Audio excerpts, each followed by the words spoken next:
Olá, tudo bem? Eu sou Carlos Sanqueta, professor e pesquisador. Você já deve estar habituado aqui no nosso canal, nós temos trazido vídeos, informações, experiências sobre o mercado de crédito de carbono, sobre os projetos de crédito de carbono. E eu sou um profissional que tem me dedicado a difundir os conhecimentos sobre essa matéria. Então, o nosso objetivo aqui é trazer informações atualizadas, informações relevantes para que você possa atuar nesse mercado.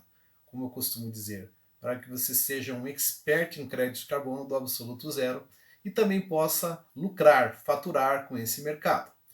Muito bem, então você já me conhece. Para aqueles que não me conhecem, então eu sou professor e pesquisador, como havia dito, e atuo já há bastante tempo no mercado de crédito de carbono, também ensinando, lecionando, desenvolvendo pesquisas na academia e também projetos na prática. Para poder ensinar é importante saber fazer, né? Nada mais importante do que conhecer na prática. Você mesmo, profissional, sabe disso, né? Você que atua aí sabe disso, atua na prática, no campo, né? No seu dia a dia. Você sabe quão importante é o conhecimento concreto e prático de determinados assuntos que você tem a sua expertise. E aqui o nosso objetivo é nos tornarmos expert em crédito de carbono, né, desde o absoluto zero, com todos os conhecimentos necessários para poder atuar nesse mercado. E nós temos também atuado, eu tenho trilhado uma carreira internacional, tenho atuado junto às COPs, as conferências das partes da ONU sobre mudanças climáticas, participei de muitas COPs, como delegado brasileiro e também como observador, e tenho atuado junto ao IPCC, que reúne os cientistas do mundo, o painel intergovernamental sobre mudanças climáticas, que chama aí, conclama os cientistas do mundo inteiro para desenvolver, a partir de conhecimento científico, metodologias para a quantificação de gases de efeito estufa em diferentes setores. E nós temos aqui tido a oportunidade de atuar junto ao IPCC em algumas oportunidades, contribuindo como autor líder dos diferentes eventos e das diferentes publicações que o IPCC coordena. O IPCC é muito importante, inclusive recebeu o Prêmio Nobel, como você deve saber. Então nós temos bastante orgulho, bastante satisfação de poder representar bem o Brasil. E eu represento o Brasil principalmente na área AFOLU, agricultura, florestas e outros usos da terra, particularmente nas florestas, que é a minha maior especialidade.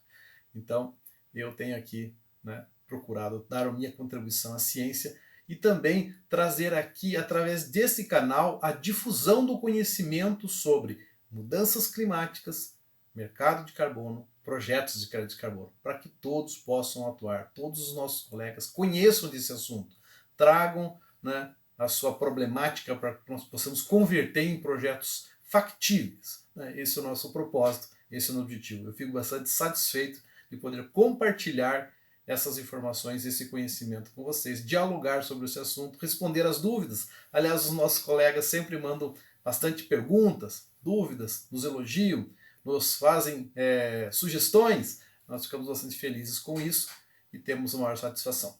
Muito bem, nesta ocasião vamos trazer um assunto a mais aqui para podermos dialogar, para podermos refletir sobre ele. Nós temos falado aqui sobre os projetos florestais. Nós temos os projetos REDD, REDD tem que enrolar a língua, é REDD, REDD, Redução das Emissões por Desmatamento e Degradação Florestal, que hoje tem uma grande oportunidade, temos muitos projetos e bons projetos, gerando muitos créditos de carbono, trazendo muitos recursos para o Brasil. Ótimo, principalmente para a conservação das nossas florestas na Amazônia, em grandes extensões de florestas que precisam ser conservadas, precisam ser protegidas.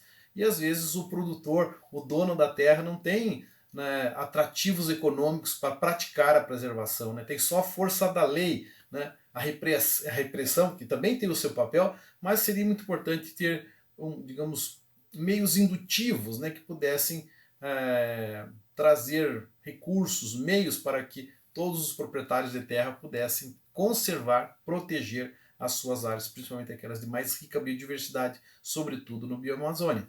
Evidentemente, temos também possibilidades em outros biomas, no Cerrado, na Mata Atlântica, no Pantanal, no Pampa, na Caatinga.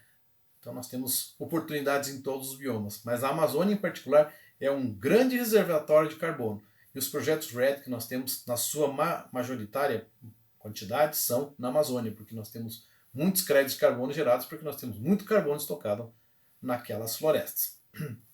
Mas isso hoje é acessível mais a grandes extensões de terra. Nós temos falado aqui as grandes extensões com 10 mil hectares para cima, 20 mil hectares, 30 mil hectares, nós estamos falando de grandes extensões de terra. E aqui no sul do Brasil, na Mata Atlântica, em outros biomas, né, nós temos mais dificuldade de aplicar esse conceito, porque o conceito de REDD não se aplica muito bem em nossa realidade.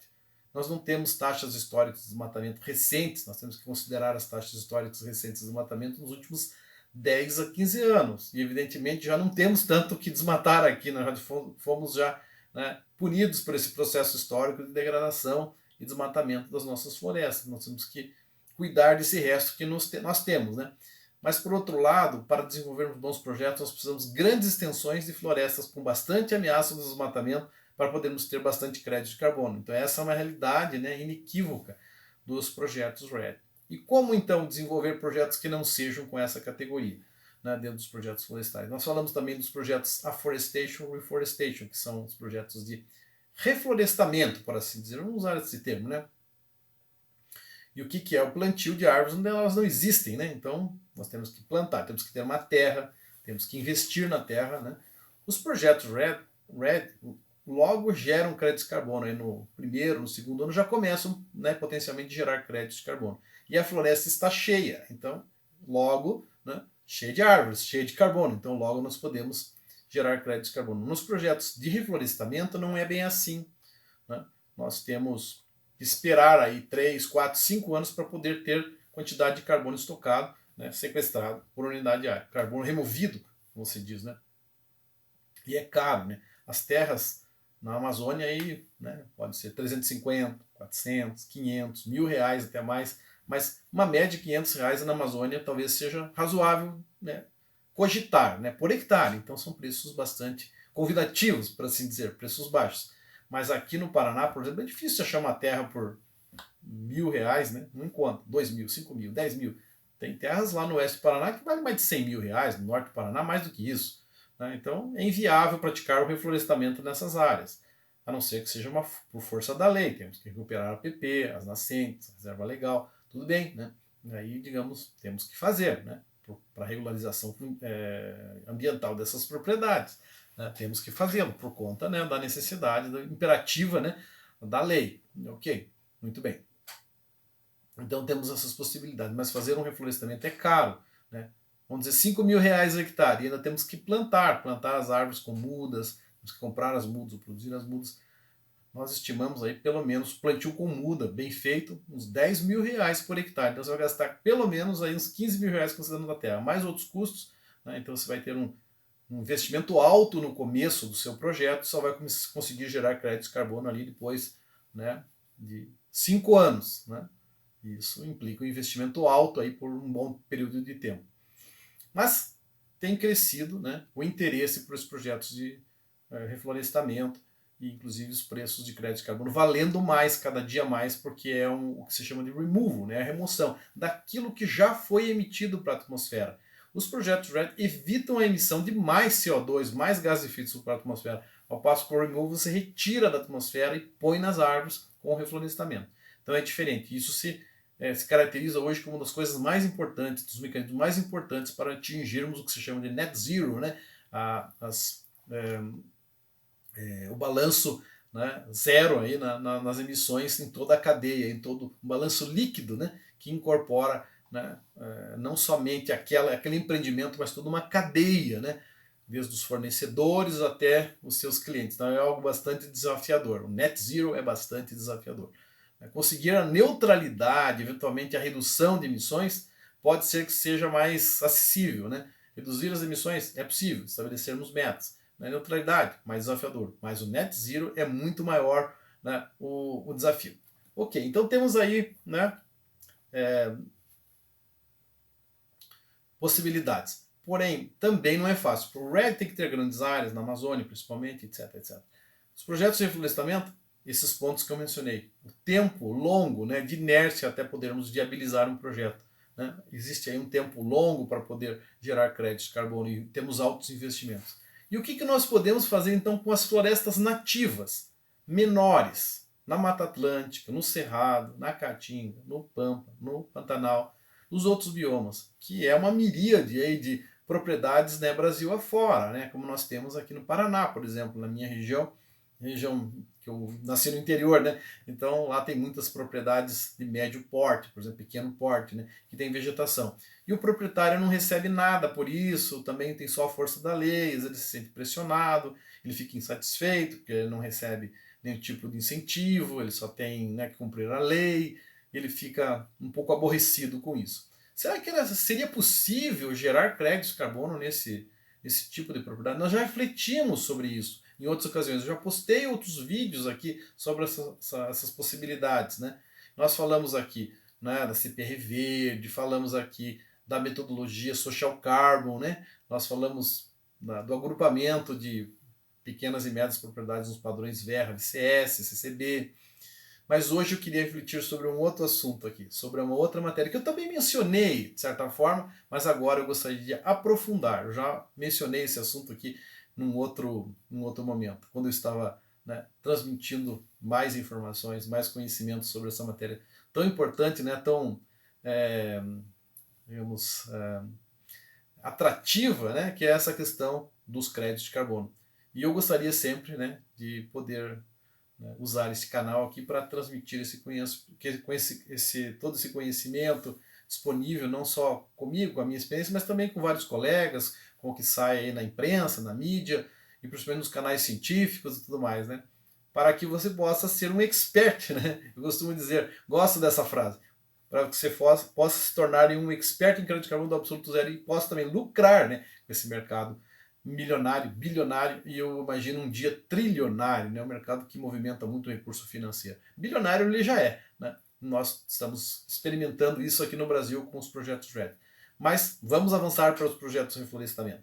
E agora, voltando à nossa conversa de fundo, né? Nosso assunto principal aqui, que é as pequenas e médias propriedades.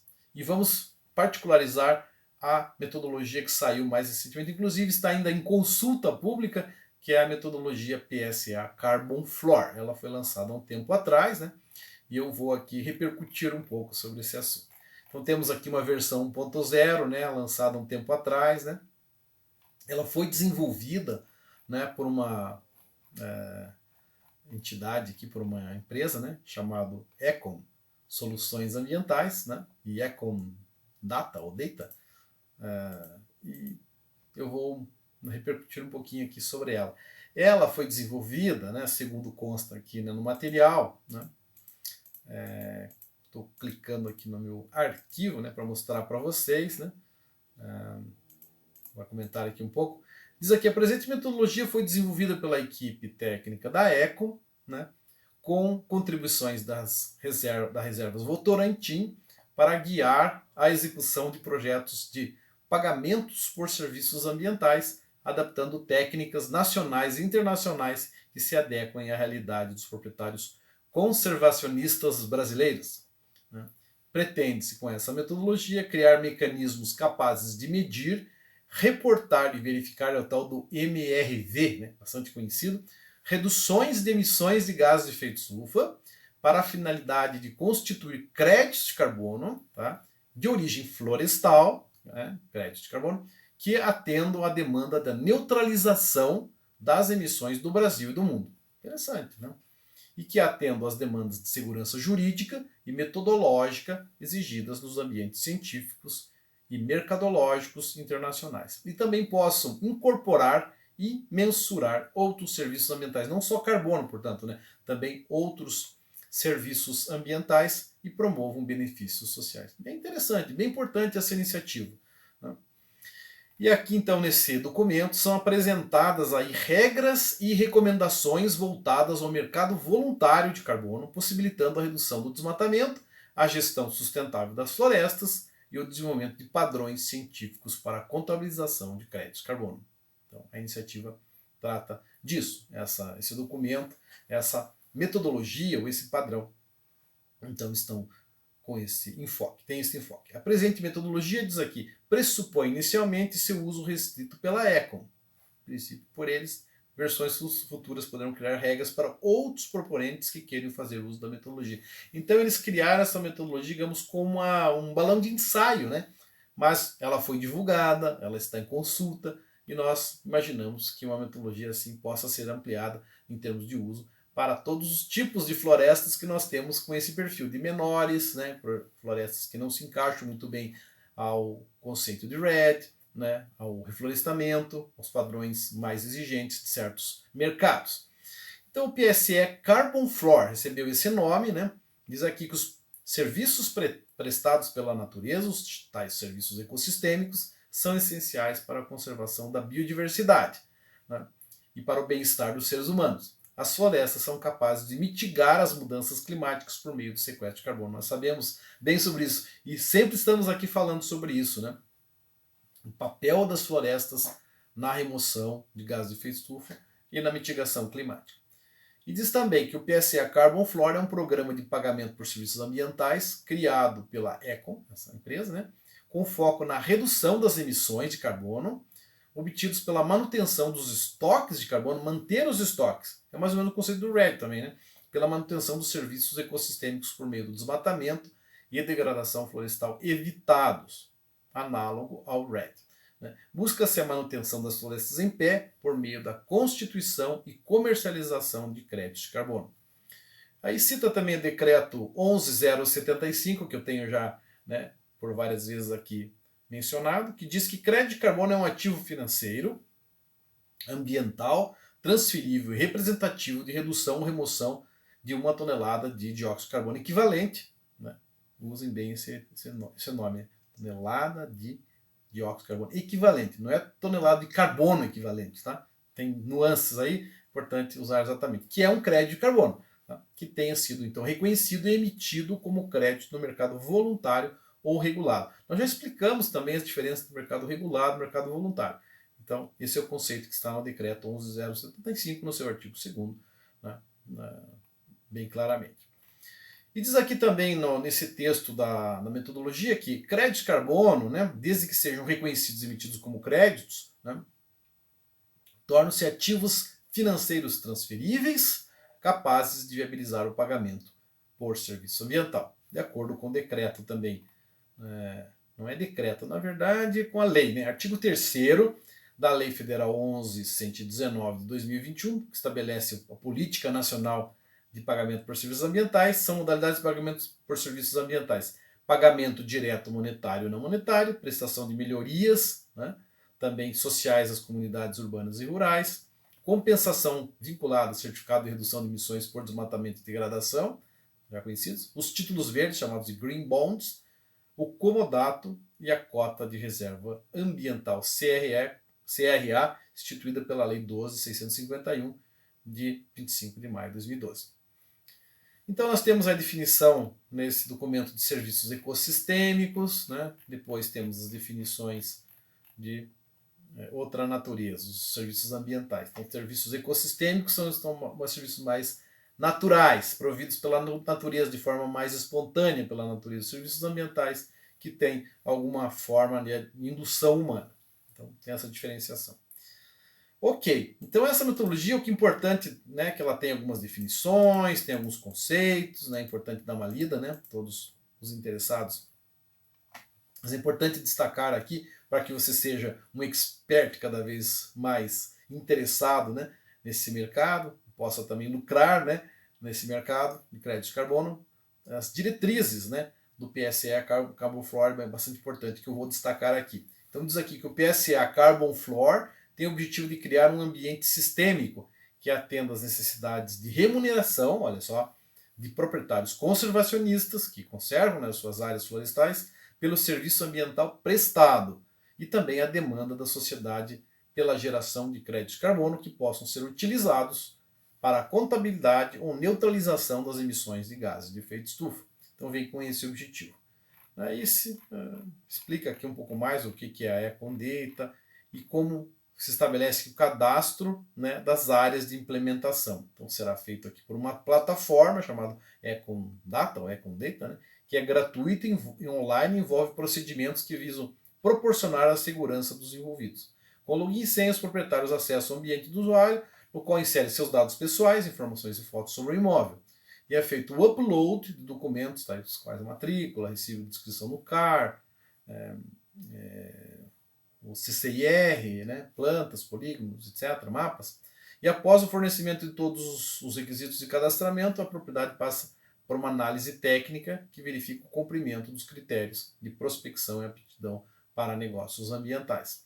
E a análise aí tem vários critérios, tais quais região geográfica e bioma de interesse, extensão, né, sobreposição com áreas protegidas, tais quais, né, territórios indígenas, quilombolas, áreas tombadas, APPs, RLs, áreas não protegidas aptas à implantação de projetos de reflorestamento e cobertura vegetal e histórico de desmatamento. Então, fala sobre isso, tem algumas tabelas explicando mais detalhadamente, né, essas questões, né, e aí tem que também como que os proprietários, né, podem se caracterizar aí, né, tem como deveres garantir a continuidade da conservação da floresta e prestação de serviços ambientais, e a disponibilidade dos créditos de carbono, realizar seu cadastro na plataforma, disponibilizar os dados, né, disponibilizar a documentação necessária também para atendimento da metodologia. E menciona também como que quem são os adquirentes dos créditos de carbono, que exercem o papel de remuneração dos proprietários, né, pagadores pelos serviços ambientais. Tem várias explicações também sobre isso, né, quem são, qual é o perfil deles, né. Okay? E eles terão, no caso de adquirir esses créditos de carbono do PSE Carbon Floor, terão autonomia para visualizar o volume de crédito de carbono e as áreas que se referem, a transparência de informações sobre crédito de carbono e áreas de implementação, a rastreabilidade dos serviços ambientais prestados, garantia de qualidade dos serviços ambientais e também inovação dentro do mercado de carbono, considerando aí o pioneirismo, né, a proposta de criar um ambiente de valoração, serviços ecossistêmicos, na constituição dos créditos de carbono, levando em consideração o contexto brasileiro, suas questões sociais e a biodiversidade. E não são elegíveis, diz aqui, compradores que sejam pessoas jurídicas envolvidas com atos de descumprimento da Lei 12.846, anticorrupção, que estejam no cadastro de empregados que tenham submetido trabalhadores a condições análogas a escravo, né, está sujo do trabalho escravo, do Ministério do Trabalho e Previdência, reconhecidas por práticas de cumprimento de legislações ambientais, e empresas com características reputacionais que possam prejudicar a percepção da qualidade dos créditos de carbono. Então tem aqui também os instrumentos contratuais, né? Fala também do mercado de carbono do PSE Carbon Floor, né? Bastante detalhadamente. Né? Depois trata também do critério de elegibilidade de imóveis, né? A metodologia dos imóveis aí, existência de vegetação nativa, conservada, vegetação exótica não é elegível, né? Comprovação de cadastro concluído pela plataforma com data, inexistência de sobreposição com o CES, unidades de conservação, de proteção integral, conforme as definições na Lei 9985/2000, existência de sobreposição de terras de populações tradicionais, como indígenas quilombolas, e o histórico de cobertura florestal no mínimo 10 anos anteriores à adesão do PSE Carbon Floor. Irregularidade documental, conforme itens prévios.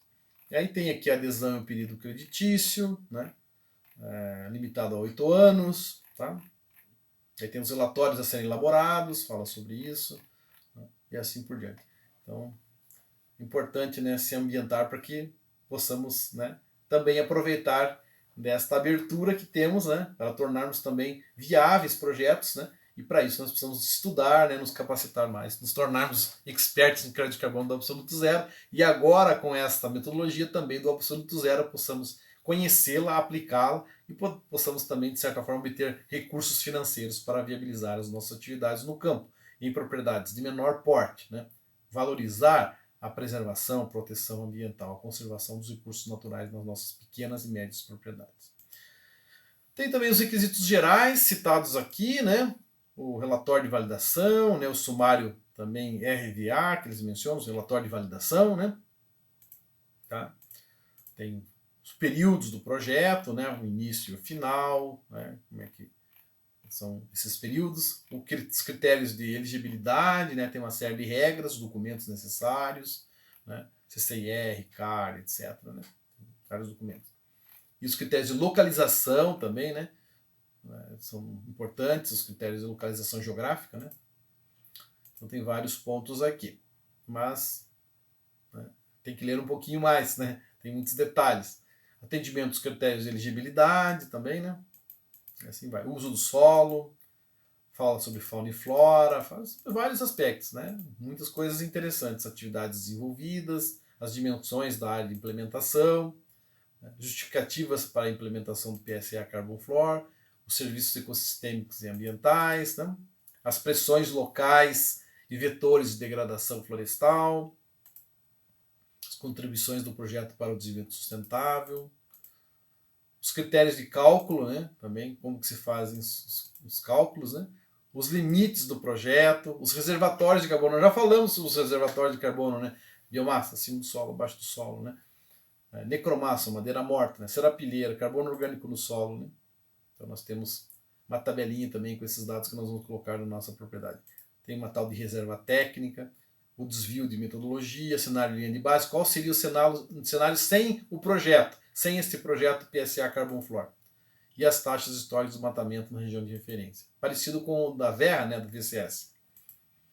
As reduções de GE na linha de base, né, como é que se calculam as estimativas de estoque de carbono, que nós já por várias vezes aqui mencionamos, mas ainda vamos, em outras ocasiões, em outros vídeos, ampliar, né, essa discussão. Como é que se coletam os dados de biomassa, como é que se calculam os estoques da biomassa nas árvores, né? Tem toda uma metodologia, modelagem, né, crescimento das árvores, para o desenvolvimento do povoamento, medição de parcelas de inventário florestal, tem várias regras aqui, né, várias fórmulas. É bastante tranquilo desenvolver essa metodologia, né, a aplicação dessa metodologia. Tá? Não é nada difícil, não. Então, todas as fórmulas para cálculo aqui nos diferentes biomas, fitofisionomias, né, e também nas categorias de solo e tudo mais, né. Então, bastante tranquilo. Aí depois faz o cálculo dos gases de efeito estufa com o projeto, né. Cálculos também os vazamentos, que são as emissões fora dos limites do projeto causado pelo projeto, eventualmente, né. E também as reduções de emissões, ao final, líquidas de GE que o projeto proporciona, que são aqueles números que providenciam aí, que repercutem os créditos de carbono daquele projeto. Tá? Depois tem o plano de monitoramento, como é que vamos monitorar, né? E também os diferentes métodos de inventário florestal, sensoramento remoto, né? Diferentes técnicas. Método de demonstração da não diminuição, método de demonstração da não diminuição é bastante interessante, né? Baseado em abordagens sugeridas pelo IPCC. E temos os relatórios de verificação, né? E também o plano de monitoramento sendo avaliado, etc.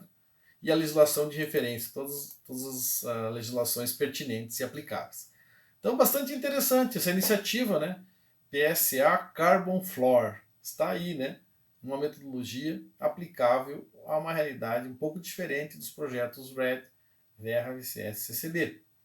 E também um pouco diferente do Social Carbon que eu já, né, metodologia Social Carbon que eu já explicitei aqui, né, nos nossos vídeos.